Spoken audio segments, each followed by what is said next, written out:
राधे राधे, जय श्री कृष्ण। नमस्कार, बहुत स्वागत है आपका आपके अपने YouTube चैनल आध्यात्मिक टॉक्स में। और मैं विभा मिश्रा हमेशा की तरह ये कामना करती हूँ कि आप सभी पर भी श्री हरि की कृपा हमेशा बनी रहे। दोस्तों, आज हम इस वीडियो में बात करेंगे चंद्र ग्रहण की, साल 2023 का आखिरी ग्रहण। और जो लोग पूर्णिमा का व्रत करते हैं वो चंद्र ग्रहण में किस प्रकार से व्रत करें, किस प्रकार से पूजा करें, कथा कब करें, अर्घ कैसे दें, इस सब की जानकारी आपको इस वीडियो में मिलने वाली है। क्योंकि इस पूर्णिमा को शरद पूर्णिमा भी कहते हैं, जिसमें चंद्र ग्रहण लग रहा है, तो इस पूर्णिमा में खीर बना के रखने का एक प्रावधान है।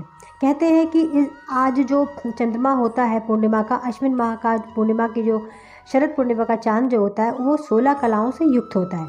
तो उसमें से जो उसकी रोशनी निकलती है उसे अमृत वर्षा भी कहते हैं। तो उसकी रोशनी में खीर रखने का एक प्रावधान है। तो किस प्रकार से खीर बना के आप रखें, इसकी सारी जानकारी आपको इस वीडियो में मिलने वाली है।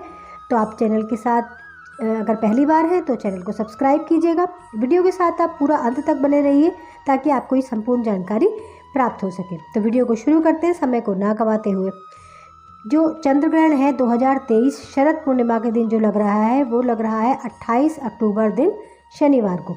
अब मैं आपको बताती हूँ कि पूर्णिमा तिथि का प्रारंभ कब है और कब समाप्ति है।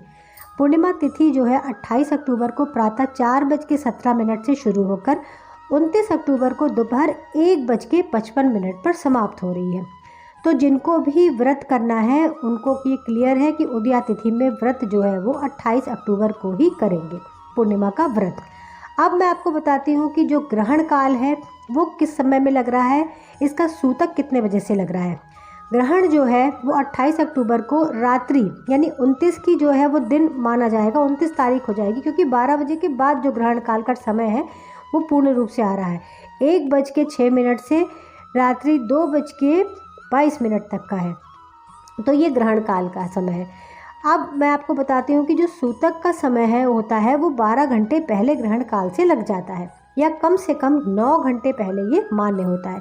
तो सूतक काल का जो समय है वो है शाम को 28 अक्टूबर 4 बजे। तो 4 बजे से पहले आपको पूर्णिमा का व्रत है या जो भी शाम की संध्या वंदन आरती पूजा आप करते हैं वो आपको 4 बजे से पहले कर लेनी है। उसके बाद से जो है भगवान के मंदिर के पर्दे या कपाट जो है बंद कर दिए जाते हैं। तो जिनका भी व्रत है उनको बिल्कुल भी कन्फ्यूजन नहीं होना है, उनको व्रत 28 तारीख को रखना है। चूँकि पूर्णिमा तिथि का प्रारंभ सुबह 4:17 पर हो जा रहा है, तो आप जो है सुबह में ही सत्यनारायण भगवान की कथा कर सकते हैं। जब चंद्रोदय का समय सुबह होता है 4:17 से, उसके बाद 5:15 के लगभग चंद्रमा जो है अस्त हो जाता है। तो उस समय में आप चंद्रमा को जल भी दे सकते हैं और कथा भी कर सकते हैं और श्रीहरि की पूजा भी कर सकते हैं सुबह में, या आप शाम को 4 बजे से पहले पहले आप कथा करके और पूजा वगैरह श्रीहरि की कर सकते हैं। लेकिन शाम को आप अर्घ नहीं दे पाएंगे, तो ये कार्य आप सुबह भी कर सकते हैं। तो व्रतियों के लिए ये चीज़ क्लियर हो गई। अब मैं आपको बताती हूँ कि शरद पूर्णिमा के दिन जो खीर रखने की विधि है वो आप किस प्रकार से कर सकते हैं। देखिए, चंद्रमा जो होता है वो ऐसा नहीं है कि पूर्णिमा के दिन ही पूर्ण रूप से होता है, वो 12 कलाओं से युक्त होता है। लेकिन कहते हैं कि शरद पूर्णिमा के दिन चंद्रमा जो है अपनी पूर्ण 16 कलाओं में युक्त होता है।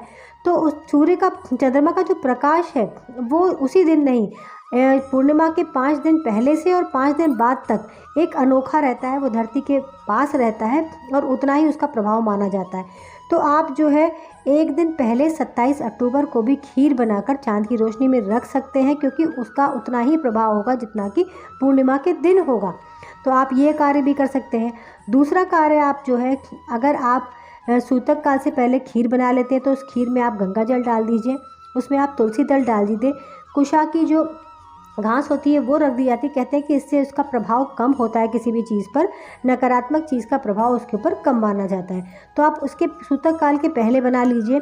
ग्रहण काल खत्म होने के बाद आप जो है 2:22 के बाद ब्रह्म मुहूर्त में उठकर सुबह में स्नान आदि करके, घर की साफ़ सफाई करके, घर में गंगा जल वगैरह छिड़कने के बाद इस खीर का भोग श्रीहरि को लगा दीजिए। जो भी आपके घर में विग्रह हैं उसको स्नान करवाइए, मंदिर की सफाई कीजिए अच्छे से, पूजा वंदन करके इसको भोग लगा के आप उस समय भी चंद्रमा की रोशनी में इस खीर को रख सकते हैं और ये उतना ही लाभकारी होगा।